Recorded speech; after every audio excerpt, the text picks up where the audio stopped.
Hello students, this is lecture number 6 on topic electromagnetic induction.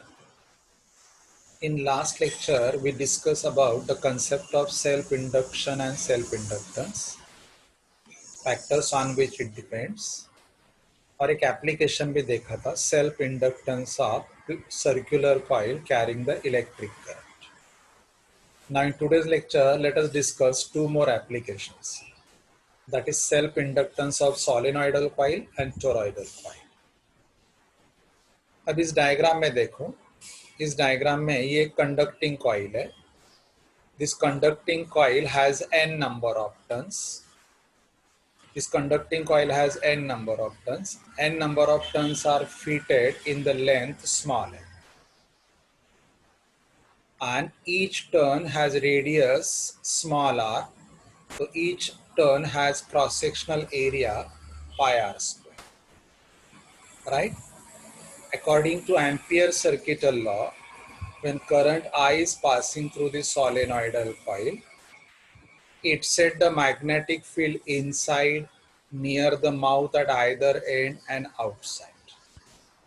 हम लोगों ने ये डिस्कस किया है कि inside the solenoidal coil magnetic field is uniform because it is represented by parallel and equispaced magnetic lines of force. Near the mouth, the lines are either diverging or converging, so magnetic field of induction is non-uniform. And outside, parallel to the axis, magnetic field is what starts diminishing immediately. So it is considered almost zero. So according to Ampere's circular law, what is the magnetic field at a point inside the solenoid is mu 0 Ni, where I is an electric current passing through it. N is turn density, मतलब total number of turns upon the length on which those turns are fitted. So n is equal to capital N. हम लोगों ने n turns लिए और वो n turns length L में available है, तो टर्न डेंसिटी होगी. लेट मी, तो ये हो गया B is equal to mu 0 N upon L into I. Now what is the magnetic field link with the coil is always phi is equal to NAB. यहाँ magnetic field vector रहेगा along the axis out और area vector उसे perpendicular है. Sorry, area of the coil उसे perpendicular है. तो area vector मतलब area को परपेंडिकुलर. एरिया वेक्टर और फील्ड वेक्टर दोनों पैरेलल हो गए, तो एंगल बिटवीन देम जो हम लोग थीटा से डिनोट करते हैं, it is zero. So cos 0 is that. तो यहाँ मैंने cos 0 नहीं लिया है. ये दो फॉर्मूला आ गए. दिस 5. तो यहाँ b सब्सटीट्यूट कर, ये b है mu 0 n I upon l.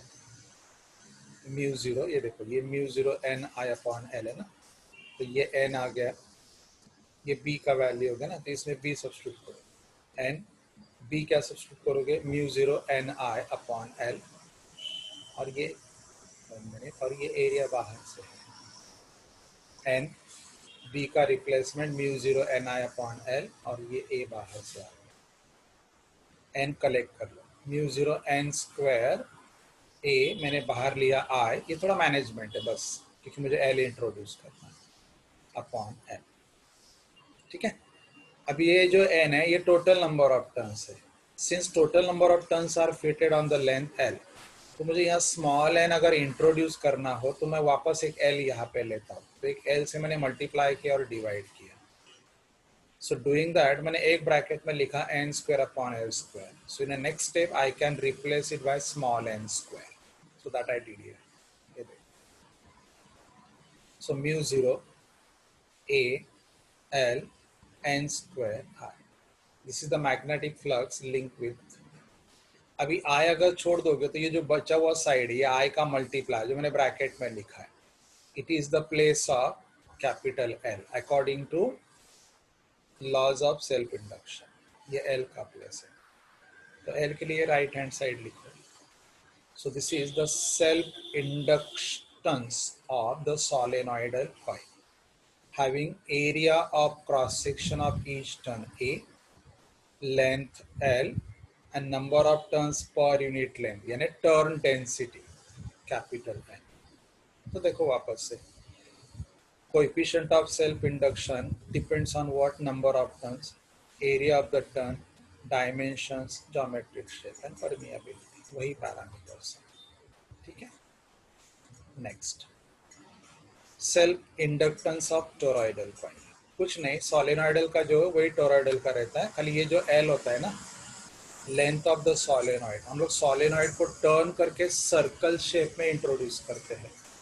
तो सर्कल शेप में ये जो एल रहेगा, this L is replace by the circumference formula. अगर हम लोगों ने जो सर्कल में ड्रॉ किया, उस सर्कल का रेडियस मानो कैपिटल आर है, तो एल का जो रिप्लेसमेंट रहेगा, एल का रिप्लेसमेंट हो जाएगा 2 times capital R. This is the only change here. ये देखो, तो सोलेनॉइड को मैंने सर्कल में कन्वर्ट कर लिया जिसका रेडियस है आर. ये भी हम लोगों ने एम्पियर सर्किटल लॉ से फाइंड आउट किया. देखो, what is the magnetic field of induction here inside. कितना रहेगा magnetic field of induction is mu 0 N R, where N is what, turn density. Solenoid में ये टर्न डेंसिटी हम लोगों ने क्या लिया था, एन अपॉन एल लिया था. लेकिन अभी वो जो एल है, it appears in the form of circle जिसका रेडियस है कैपिटल आर. तो instead of writing the small L, here I wrote 2 pi R. इतना बेसिक डिफरेंस है, बाकी सब सेम है. ओके, व्हाट इज द ये हो गया बी का formula by putting this value here. Okay, what is the magnetic flux link with the coil. ये होता है N B A, cos theta is 1. Okay, तो ये बी सब्स्टिट्यूट करो यहाँ से, ये मैंने ब्रैकेट में सब्स्टिट्यूट किया. ये कंटिन्यू करना है बस. ये एन जगह एक जगह ले लो, mu 0 N square I upon 2 pi R into A. ये मैंने आई और ए को एक्सचेंज किया टू राइट एल. तो अभी ये जो प्लेस है bracket value, it is nothing but the L according to self induction laws. ये आ गया. So this is self inductance of toroidal. अभी आप इसको आप अलग अलग फॉर्म में लिख सकते हो. जैसे मैंने ये टर्न है, इस टर्न का रेडियस स्मॉल आर है, तो मैं एरिया को पाई आर स्क्वायर से रिप्लेस कर सकता हूँ. पाई आर स्क्वायर से रिप्लेस कर सकता हूँ. हमेशा ध्यान रहे, इस फॉर्मूला में आप स्मॉल आर और कैपिटल आर दोनों यूज कर रहे हैं, तो कौन सा कहाँ यूज कर रहे हैं ये मेंशन करना जरूरी है.